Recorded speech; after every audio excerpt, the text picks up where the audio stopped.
기억은 거래 감사합니다. 할렐루야. 지난 한 주간 안녕하셨습니까?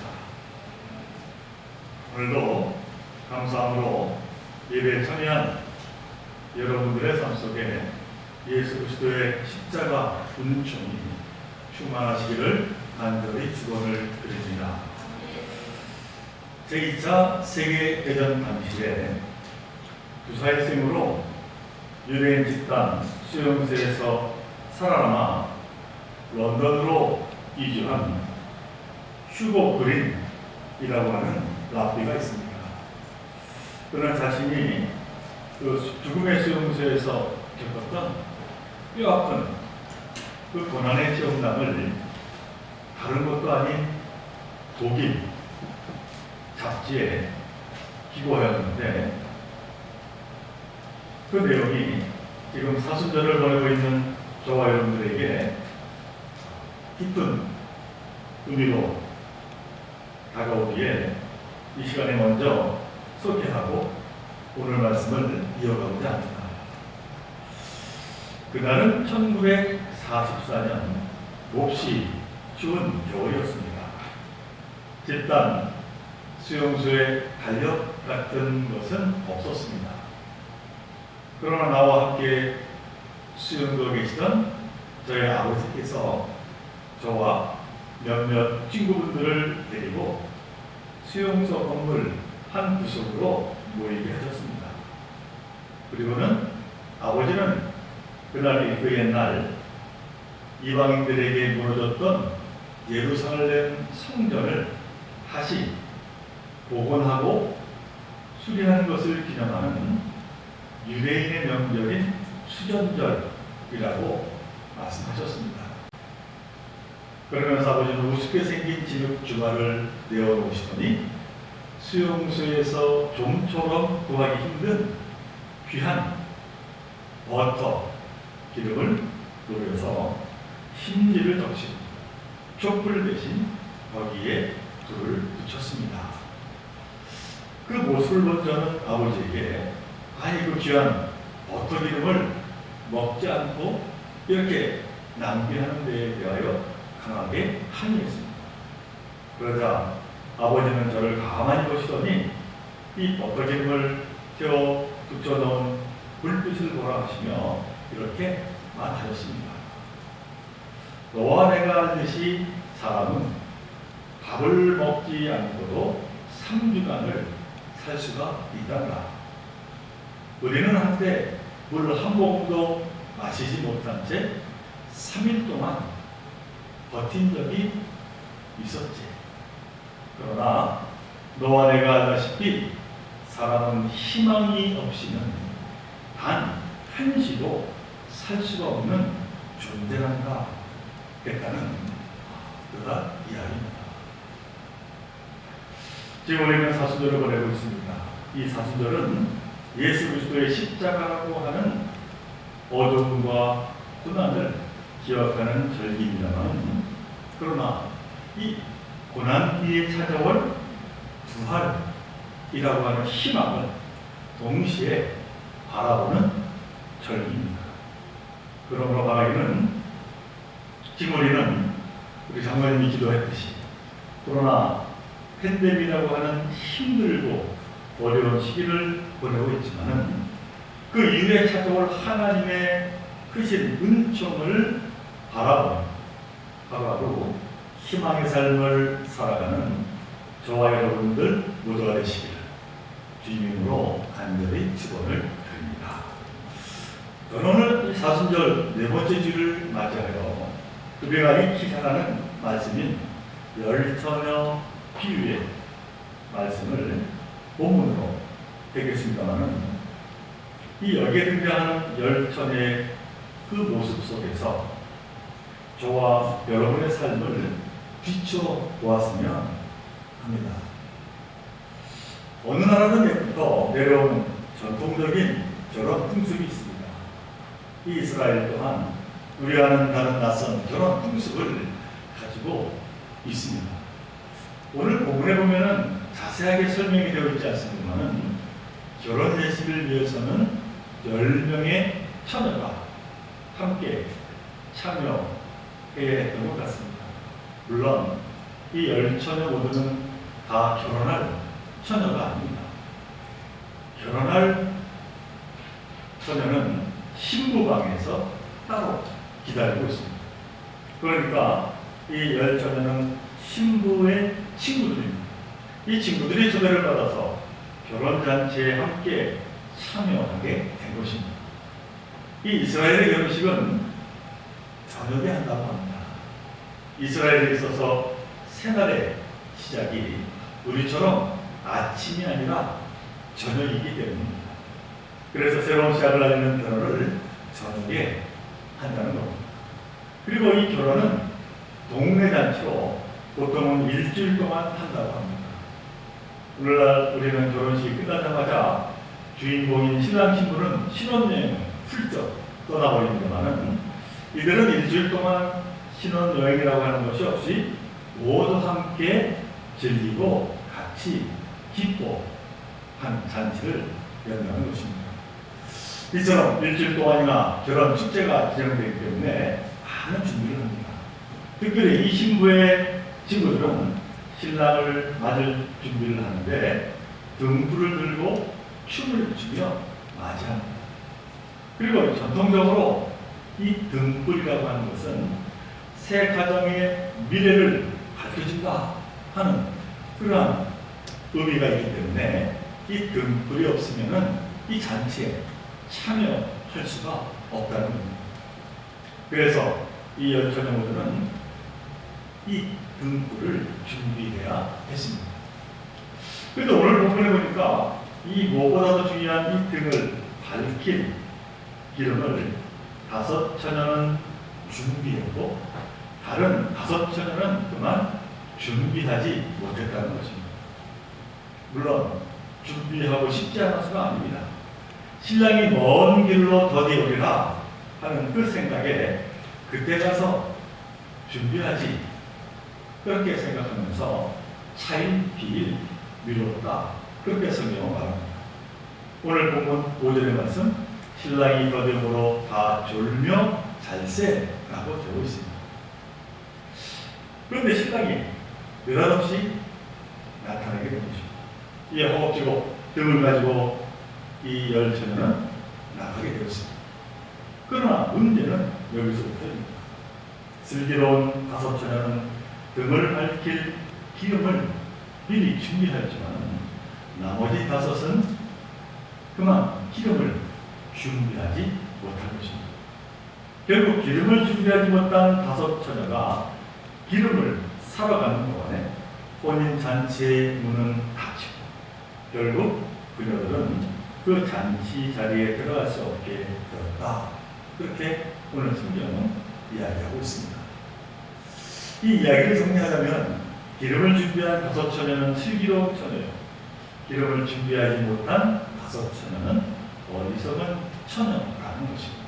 그리고 그 결과 잔치에 들어가는 자와 들어가지 못하는 자로 구별되고 말았다는 것입니다. 이 10처녀의 비유는 우리에게 너무나도 익숙한, 너무나도 잘 아는 이야기입니다만 이 이야기 속에서 어리석은 처녀와 지혜로운 처녀를 다른 결정적인 매력은 우리가 다 알고 있습니다만 다름이 아니라 이 기름이라는 것입니다. 이 기름을 준비한 자와 준비하지 못한 자 이로 인한 엄청난 차이가 지금 벌어지고 말았습니다. 오늘 본문에 나온 이 기름이라고 하는 것을 제가 꼭 다른 뜻이 있을까 해서는 찾아보았더니 헬라어로 엘라이언 이렇게 되어 있는데 그저 등에 넣어 불을 켜는 그 기름, 그 오일, 그 자체를 말하는 것이었습니다. 특별한 다른 뜻이 없습니다. 그런데 이 기름이 특별한 다른 뜻은 없을지라도 그러나 이 기름이 무엇을 비유하는가에 따라서 오늘 말씀해 주는 이 의미는 매우 의미심장하다 이렇게 말할 수가 있습니다. 지금 우리도 거의 이제 사용하지 않습니다만 옛날에는 이 등불에 불을 켜기 위해서 기름이 필요했습니다. 그런데 이 이스라엘 등은 램프처럼 되어 있기에 기름이 등 안에 있는지 없는지 눈에 보이지가 않았습니다. 그래서 이제 오늘 이 등장하는 10명의 처녀는 겉보기에는 다들 등을 준비한 것처럼 보였을 겁니다. 그 사람이 다 그 사람입니다. 평상시에는 다 같아 보입니다. 차이가 없는 것 같습니다. 그러나 신랑이 닥쳤을 때 어리석은 처녀들은 그만 당황하며 기름을 허겁지겁 구하고자 합니다.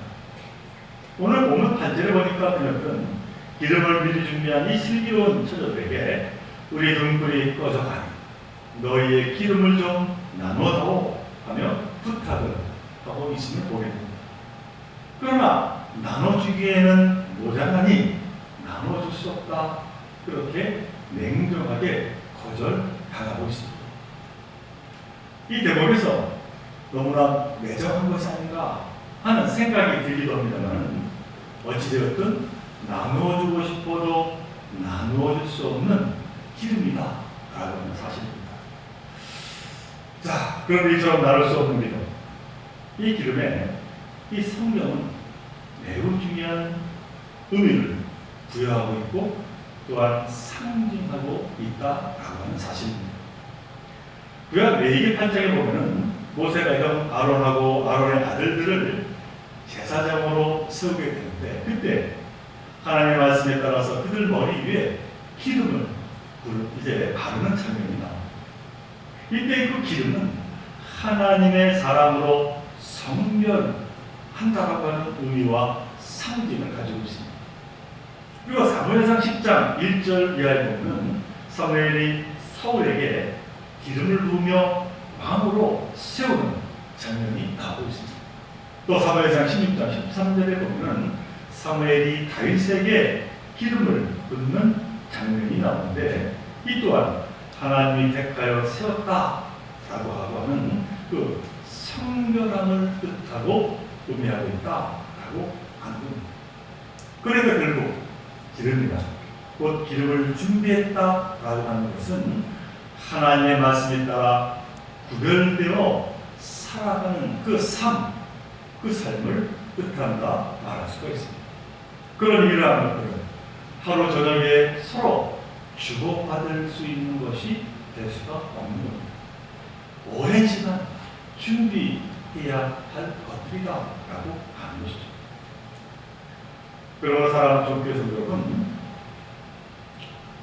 우리는 이처럼 선택받은 자로 그에 합당한 삶, 곧 기름을 준비하며 살아가고 있는지 늘 되돌아 보아야 할 것입니다.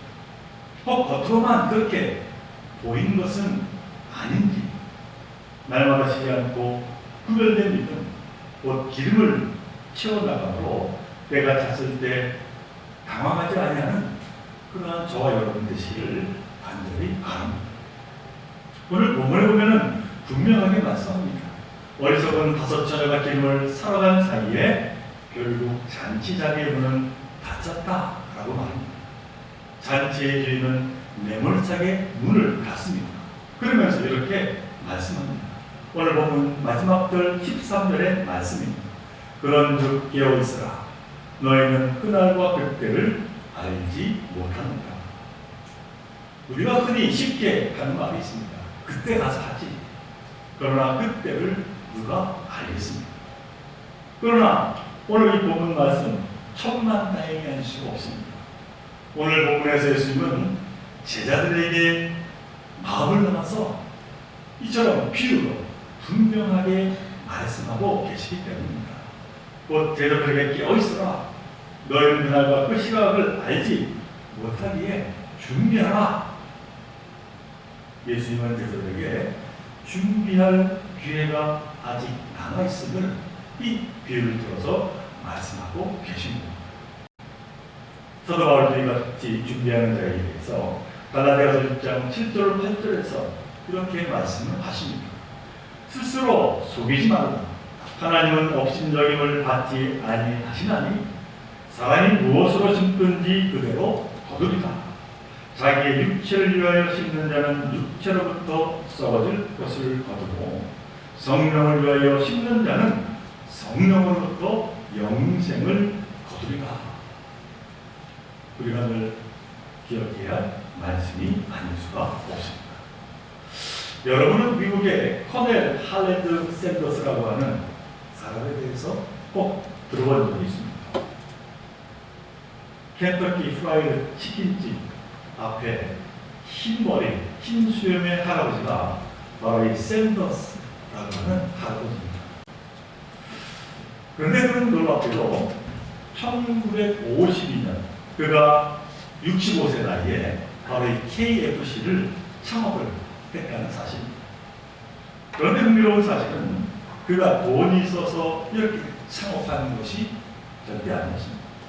오히려 잔치 자리에 눈이 거의 닫힐 뻔한 불행한 삶 속에서 창업을 했다라고 간주합니다. 그러나 한때 작은 식당으로 성공을 해서 모텔하고 레스토랑을 세웠다고 합니다. 그런데 그만 하루아침에 화재로 다 불태우고 말았습니다. 그 부부는 다시 그 자리에서 140석의 커다란 레스토랑을 지었습니다.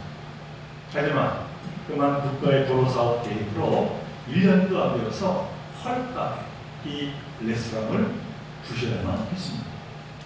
그는 성공을 위해서 수없이 노력했지만 그에게 남은 것은 거듭된 실패로 인한 빚더미 뿐이었습니다.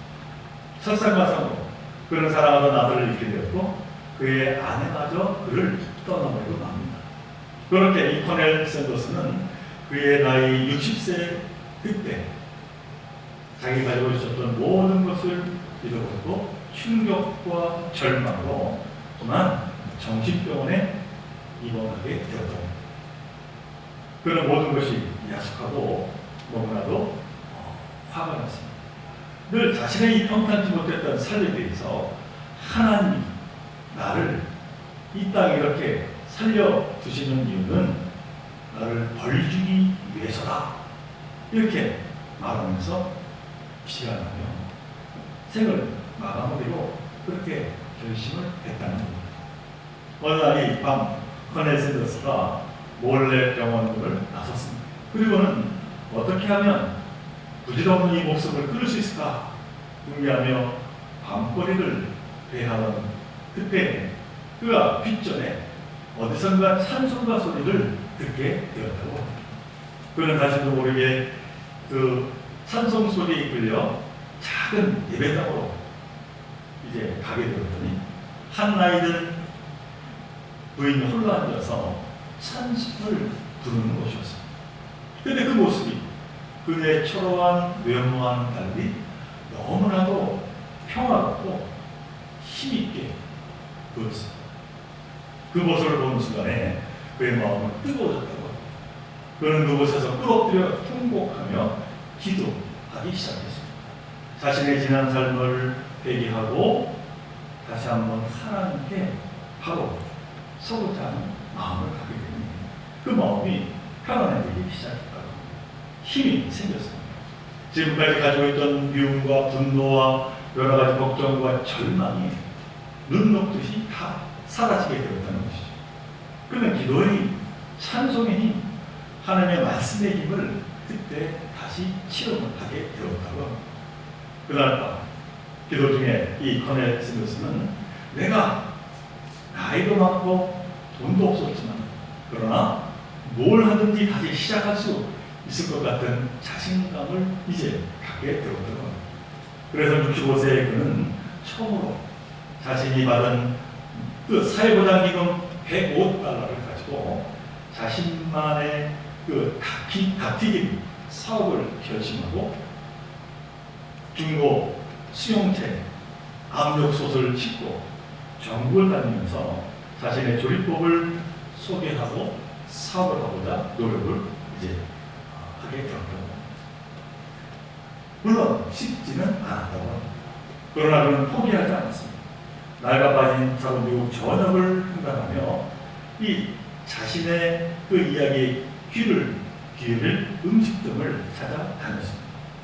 그렇게 하기를 무려 2년 1,008번의 책자를 바꿨어요.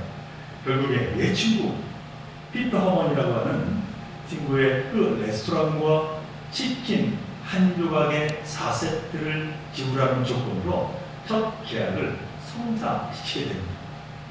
KFC 1호점이 탄생하는 순간이었습니다. 그 이후에 치킨 사업은 대성공을 거두었고 현재 KFC는 세계 80여 개국에 13,300점이 넘는 매장을 구축한 유명 레스토랑이 되었다라는 사실이었습니다. 한 양복의 18을 팔에 거친 노신사 이 코넬 샌더스는 후에 이렇게 자신의 삶을 고백했다고 합니다. 훌륭한 생각을 하는 사람은 너무나 많습니다. 그러나 그것을 행동으로 옮기는 사람은 드뭅니다. 그러나 나는 어느 처지에서나 절대 포기하지 않았습니다. 그리고 무엇보다 하나님을 향한 믿음의 삶을 더 이상 놓지 않았습니다.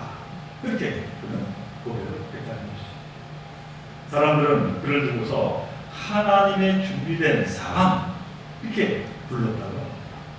이 코넬 샌더스 스스로 하나님께서 특별한 목적을 위해 자신을 오랜 기간 연단시키셨다 그렇게 고백을 하며 다녔기 때문입니다.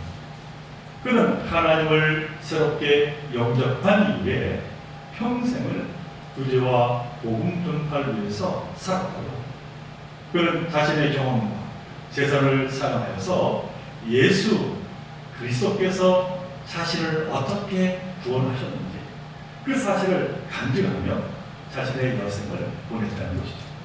그리고는 1980년 91세로 하나님의 품에 안기게 됩니다. 사랑하는 종교 성도 여러분, 우리 가운데 늦은 사람은 아무도 없다라고 하는 것 기억하시기 바랍니다. 아직 우리 앞에는 여전히 잔치의 문이 열려 있습니다. 그러므로 우리는 쉬지 말고 주님 맞이할 그 기름을 준비하며 살아야 할 것입니다. 내 나이가 몇이든 내 환경이 어떻든 내가 가진 것이 무엇이든 사실 거기에 우리가 속박될 이유가 없는 겁니다. 사도 바울은 로마서 12장 2절에서 이렇게 권면하고 있습니다. 여러분은 이 시대의 풍조를 본받지 말고 마음을 새롭게 하고 변화를 받아서 하나님의 선하시고 기뻐하시고 완전하신 뜻이 무엇인지를 분별하도록 하십시오. 바울은 이 사순절기를 보내면서 슬기로운 다섯 처자처럼 우리 모두 온전한 믿음의 기름을 잘 준비하고 하나님 잔치자리에 들어가는 그 축복의 삶을 이루어가시기를 간절히 바랍니다. 하나님 우리에게 힘 주시고 하나님은 언제나 불꽃 같은 눈으로 우리를 지켜주시고 우리보다 우리를 더 사랑하여 주셔서 하늘의 모습 충만한 삶을 살아갈 수 있도록 늘 우리에게 능력 더하여 주실 줄로 믿습니다. 이 하나님을 바라보면서 기름을 준비하며 세상을 밝히며 하나님께 영광 돌리는 저와 여러분 모두가 되시길 주님의 이름으로 간절히 축원을 드립니다. 우리 함께 기도드립니다. 사랑하는 하나님, 오늘 슬기로운 저녁 어리석은 처녀에 관한 말씀을 함께 보았습니다. 저희들 여러 가지로 힘들고 어렵지만 그러나 믿음을 굳건히 세우는 저희들 되게 하여 주시고 하나님이 늘 동행하여 주심을 믿음의 눈으로 바라보면서 날마다 소망의 삶을 살아가는 저희들 모두가 되게 하여 주옵소서. 말씀을 마음에 새기고 언제나 새로운 소망의 삶을 감당하며 기름을 준비하며 하나님께 영광 돌리는 저희들 모두가 되게 하여 주옵소서. 다시 한번 하나님의 크신 사랑을 기억하는 저희들 되게 하여 주시고 늘 믿음으로 날마다 승리하며 살아가는 저희들 모두로 주께서 우리의 삶을 축복하여 주옵소서. 이 모든 것 간절히 바라올 때마다 우리 주 예수 그리스도 이름으로 감사하며 기도하옵나이다.